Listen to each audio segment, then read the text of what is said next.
Shalom Bapak Ibu Saudara-saudari terkasih dalam Tuhan Yesus Kristus dimanapun kita berada. Untuk menguatkan kita melanjutkan segala aktivitas kita sepanjang hari ini, marilah terlebih dahulu kita merenungkan firman Tuhan. Untuk itu kita berdoa. Ya Tuhan Allah pemilik kehidupan kami, terima kasih untuk hari baru yang Tuhan berikan bagi kami. Sebelum kami melanjutkan segala aktivitas kami, terlebih dahulu kami mau merenungkan firman Tuhan. Untuk itu Tuhanlah yang berkuasa di dalam hati dan pikiran kami, supaya kami boleh menerima firman Tuhan. Di dalam Tuhan Yesus Kristus kami berdoa. Amin. Firman Tuhan bagi kita pada hari ini diambil dari Amsal 22 ayat 8. Orang yang menabur kecurangan akan menuai bencana, dan tongkat amarahnya akan habis binasa. Demikian firman Tuhan. Bapak Ibu Saudara-saudari terkasih di dalam Tuhan Yesus Kristus, kita sering mendengar kalimat yang mengatakan, apa yang ditabur orang, itu pula yang akan dituainya.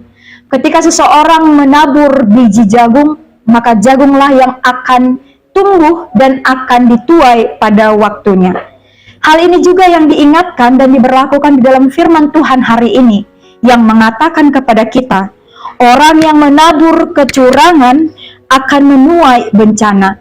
Orang yang berlaku tidak adil, tidak jujur dan berharap agar perbuatannya itu berhasil dengan ketidakbenaran, sesungguhnya ia justru akan menuai bencana di dalam kehidupannya.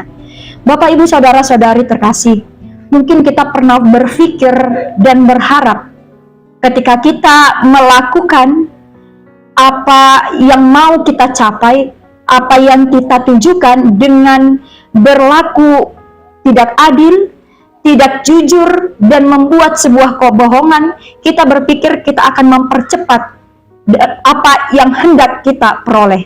Tetapi firman Tuhan hari ini mengingatkan kita bahwa ternyata hal itu justru akan menjadi bencana bagi kehidupan kita.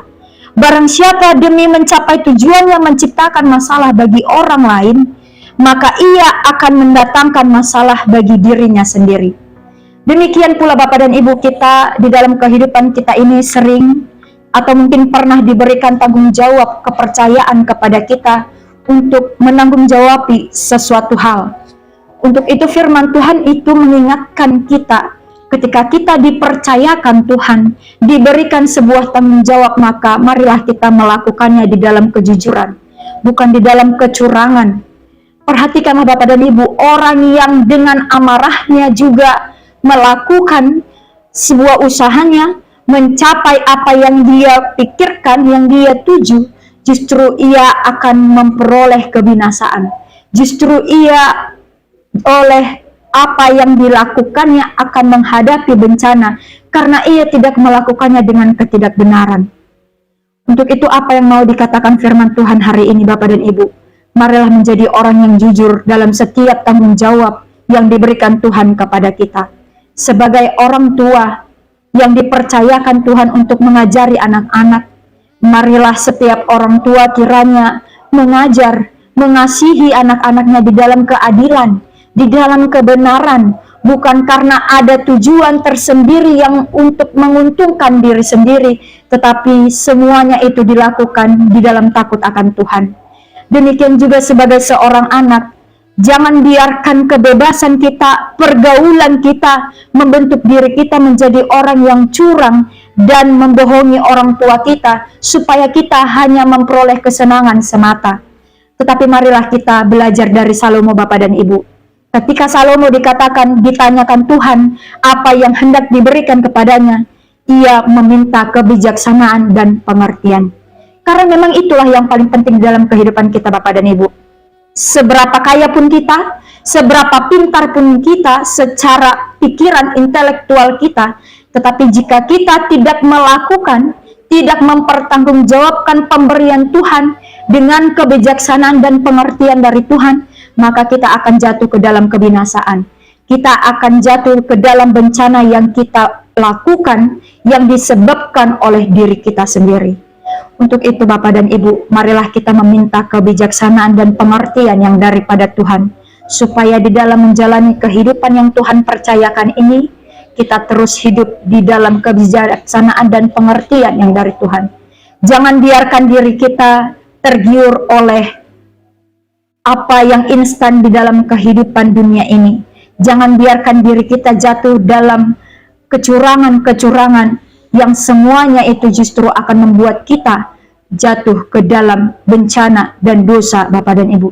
Tetapi marilah hidup di dalam kejujuran dan kebenaran dari Tuhan, yang semuanya itu tidak terlepas dari kehidupan yang takut akan Tuhan. Tuhan memampukan kita. Amin. Kita berdoa. Terima kasih ya Tuhan untuk firman-Mu yang telah kami terima, yang mengingatkan kami supaya di dalam kehidupan kami ini, kami menjauhkan diri kami dari kecurangan, yang semuanya itu justru akan membawa kami ke dalam bencana. Kami juga diingatkan ya Tuhan, kalaupun di dalam kehidupan kami beragam perasaan emosional yang harus kami alami, tetapi kami menjauhkan diri dari amarah yang justru akan membawa kami ke dalam kebinasaan. Mampukanlah kami ya Tuhan melalui Roh Kudus Tuhan, supaya kami hidup di dalam firman Tuhan. Begitu juga ya Tuhan, ketika kami akan melakukan segala aktivitas kami, pekerjaan kami sepanjang hari ini, Tuhanlah yang menuntun kami supaya kami melakukannya di dalam kebenaran dan takut akan Tuhan. Berikanlah kami ketulusan hati ketika kami melakukan setiap pekerjaan kami. Kami berdoa ya Tuhan untuk setiap saudara-saudari kami, keluarga kami yang mungkin berada di dalam keadaan sakit. Tuhanlah yang memberikan kesembuhan bagi mereka. Bagi mereka yang memiliki permasalahan dan beban pikiran yang berat, tolonglah mereka ya Tuhan, dan berikanlah petunjuk atas setiap persoalan kehidupan mereka. Di sepanjang kegiatan kami hari ini, Tuhanlah yang mendahului setiap langkah kaki kami dan pekerjaan tangan kami, sehingga hidup kami boleh berkenan bagi Tuhan. Terpujilah Engkau ya Tuhan. Di dalam Tuhan Yesus Kristus kami berdoa. Amin. Semangat menjalani aktivitas Bapak dan Ibu, tetap menjaga kesehatan. Tuhan Yesus memberkati kita. Horas.